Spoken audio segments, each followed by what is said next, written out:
বন্ধুরা, আপনার জীবনে মূল্য কত? হ্যাঁ, আপনাকেই বলছি, আপনার জীবনে মূল্য কতটুকু? আপনার বা আমার জীবনের মূল্য কতটুকু তা একটি গল্পের মাধ্যমে আমরা আজকে বুঝতে পারবো। দাদু বসে পত্রিকা পড়ছিল।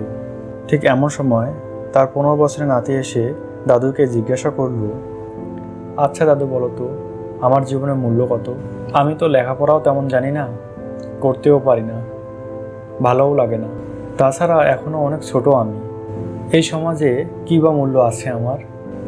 ও দাদু, বলো না, আমার জীবনে কি কোনো মূল্য আছে? তাছাড়া আমার বন্ধুরা আমাকে বলে আমি নাকি একটা অপদার্থ, আমাকে দিয়ে নাকি কিছুই হবে না। তাই কখনো কখনো মনে প্রশ্ন জাগে, আমার বেঁচে থেকে কী লাভ?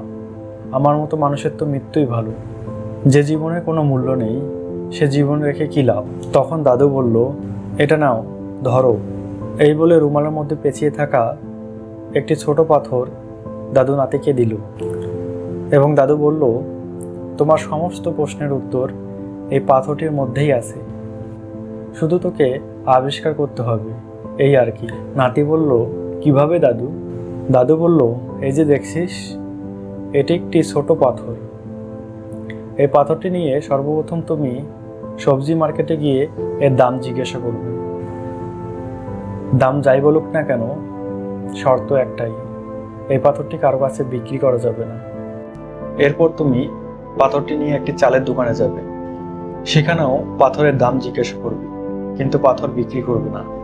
এরপর তুমি পাথরটি নিয়ে একটি জুয়েলার্সের দোকানে যাবে, তবে শর্ত একটাই, পাথরটি কারো কাছে বিক্রি করা যাবে না। মনে থাকবে দাদু ভাই? নাতি বলল, ঠিক আছে দাদু, তবে তাহলে আমি বেরিয়ে পড়ি দাদু। দাদু বলল, সাবধানে যেও। নাতি বলল, ঠিক আছে দাদু। এই বলে নাতি বেরিয়ে পড়ল। এবার নাতি প্রথমে একটি বড় সবজির দোকানে গিয়ে পাথরটি দেখালো সবজিওয়ালাকে এবং জিজ্ঞাসা করলো, এই পাথরটির দাম কত হতে পারে? সবজিওয়ালা বলল, তুমি এই পাথরটি আমার কাছে রেখে 5 কেজি আলু নিয়ে যেতে পারো। এবার নাতি পাথরটি রুমালের মধ্যে পেঁচিয়ে আবার একটি বড় চালের দোকানে গেল, বরাবরের মতোই দাম জিজ্ঞাসা করল। এবার চালের দোকানদার বলল, আমি তো এই পাথরটি চিনি না, তবে তুমি পাথরটি রেখে আমার কাছে 5 কেজি চাল নিয়ে যেতে পারো। সেখান থেকে বেরিয়ে বড় একটি জুয়েলার্সের দোকানে গেল এবং পাথরটির দাম জানতে চাইল।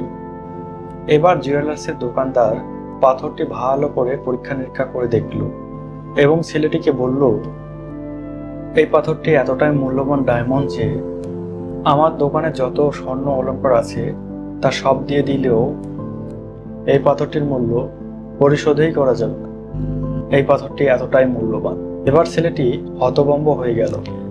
নতুন নতুন নানা রকমের প্রশ্ন মনে উদয় হতে লাগলো। সে তাড়াতাড়ি পাথরটি যত্ন সহকারে নিয়ে আবার দাদুর কাছে ফিরে গেল এবং দাদুকে সব কথা খুলে বলল।